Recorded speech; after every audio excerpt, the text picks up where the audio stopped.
हरे कृष्णा। माघ मास में अब कुछ ही दिन शेष रह गए हैं। 17 अध्यायों की कथा हमने सुन ली है और आज बारी है 18वें अध्याय की।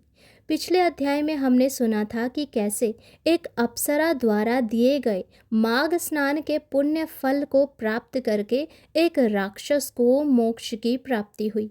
अब सुनिए आगे की कथा। श्री वशिष्ठ ऋषि कहने लगे कि हे राजन, मैंने दत्तात्रेय जी द्वारा कहा माघ मास का महात्म्य कहा है। अब माघ मास के स्नान का फल सुनो।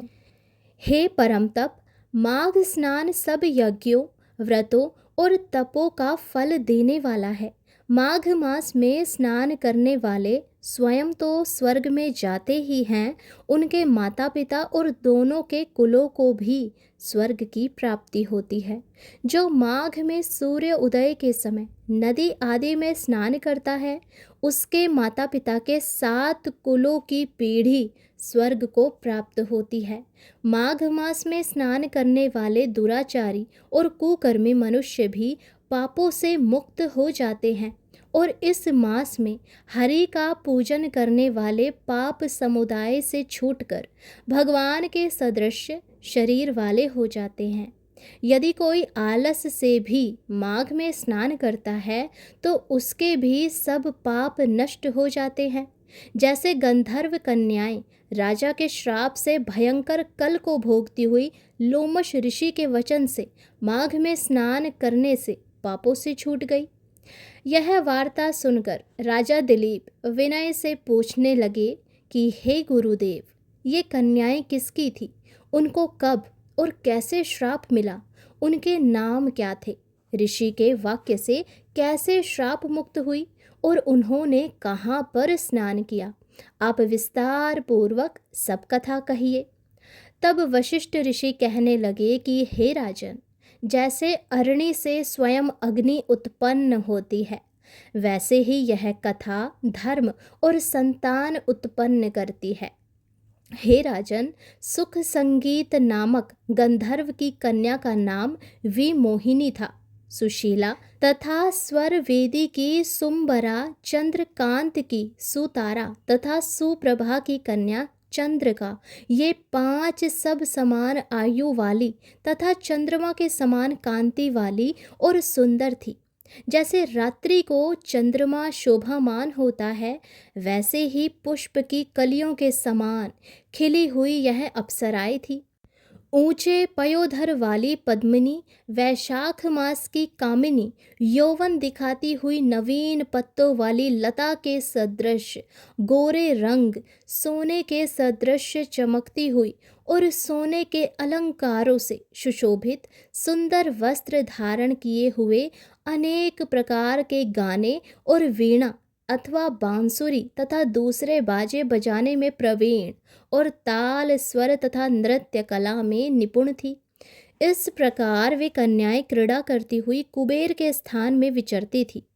एक समय कौतुकवश माघ मास में एक वन से दूसरे वन में विचरती हुई मंदिर के पुष्प तोड़कर सरोवर पर गौरी पूजा के लिए गई।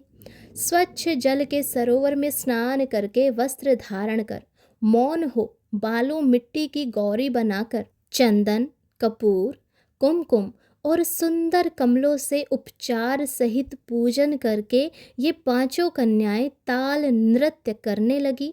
फिर ऊंचे गांधार स्वर में सुंदर गीत गाने लगी। जब ये कन्याएं नाचने और गाने में लीन थी तो उस समय अच्छोद नामक उत्तम तीर्थ में वेदनिधि नाम के मुनि के पुत्र अग्निप ऋषि स्नान को गए। वह युवा ऋषि सुंदर मुख, कमल सदृश नयन, विशाल छाती, सुंदर भुजाओं वाले दूसरे कामदेव के समान था। शिखा सहित दंड लिए, मृग चर्म ओढ़े, यज्ञोपवीत धारण किए हुए था। उसको देखकर 5 कन्याएं मुग्ध हो गई और उसका रूप व यौवन देखकर कामदेव से पीड़ित हो गई और कहने लगी, देखो देखो। ऐसा कहती हुई उस ब्राह्मण के चित्त में कामदेव का डर उत्पन्न करने लगी और आपस में विचार करने लगी कि यह कौन है। रति रहित होने से कामदेव नहीं और एक होने से अश्विनी कुमार नहीं। यह कोई गंधर्व या किन्नर का काम रूप धारण कर कोई सिद्ध या किसी ऋषि का श्रेष्ठ पुत्र या मनुष्य है। कोई भी हो, ब्रह्मा जी ने इसको हमारे लिए ही बनाया है। जैसे पूर्व कर्म के प्रभाव से संपत्ति प्राप्त होती है, वैसे ही गौरी जी ने हम कुमारियों के लिए श्रेष्ठ वर दिया है। और आपस में यह तुम्हारा वर है या मेरा अथवा सबका, ऐसा कहने लगी। अब जिस समय उस ऋषि पुत्र ने अपनी मध्याह्न की क्रिया करने के ऐसे वचन सुने, तो वह सोचने लगा कि यह तो बहुत बड़ी समस्या उत्पन्न हो गई। ब्रह्मा, विष्णु, महेश आदि देवता तथा बड़े योगीश्वर भी स्त्रियों के ब्रह्मजाल में मोहित हो गए हैं। इनके तीक्ष्ण बाणों से किसका मनरूपी हिरण घायल नहीं हो सकता। जब एक नीति और बुद्धि रहती है, तब तक पाप से भय रहता है।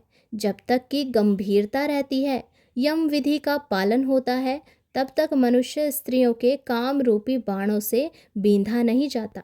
ब्राह्मण विचार करने लगा कि ये मुझे उन्मत्त और मुग्ध कर रही है। किन गुणों से धर्म की रक्षा हो सकती है। स्त्रियों के मांस, रक्त, मलमूत्र से बने घृणित और अशुद्ध शरीर में कामी लोग ही सुंदरता की कल्पना करके रमण कर सकते हैं। शुद्ध बुद्धि वाले महात्माओं ने स्त्रियों के पास रहना कष्टकारक कहा है। सो जब तक यह पास आए, घर चला जाना ही उचित रहेगा। अतः जब तक वह उसके पास आई, वह योग बल के द्वारा अंतर्ध्यान हो गया।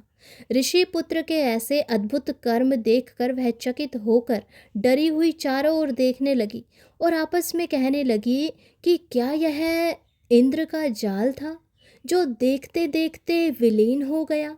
और वह विरह की अग्नि में जलने लगी और कहने लगी कि हे कांत, तुम हमको छोड़कर कहाँ चले गए। क्या तुमको ब्रह्मा ने हमको विरह रूपी अग्नि में जलाने के लिए बनाया था। क्या तुम्हारा चित्त दया रहित है जो हमारा चित्त दुखाकर चले गए। क्या तुमको हमारा विश्वास नहीं। क्या तुम कोई मायावी हो। बिना किसी अपराध के हम लोगों पर क्रोध करते हो। तुम्हारे बिना हम नहीं जिएंगी। जहाँ पर आप गए हो, हमें शीघ्र ले चलो, हमारा संताप हरो और हमें दर्शन दो। सज्जन लोग किसी का नाश नहीं देखते। अब इसके बाद आगे की कथा में क्या हुआ वो हम सुनेंगे कल के अध्याय में। आज का ये माघ महात्म्य का 18वां अध्याय यहीं पर समाप्त होता है। आगे की कथा हम कल सुनेंगे। तब तक के लिए आप पिछली कथाओं को सुने। यदि आपने नहीं सुनी है, इस कथा को अपने भाई बंधु के साथ शेयर करें, क्योंकि माघ मास में अब केवल कुछ ही दिन शेष रह गए हैं और कथाएं सुनने से हम प्रभु की असीम कृपा के पात्र बन सकते हैं। तो नियमित रूप से बचे हुए दिनों में आप माघ मास की संपूर्ण कथाएं पूरी श्रद्धा के साथ सुने और अपने परिजनों को भी सुनाएं। राधे राधे, हरे कृष्णा।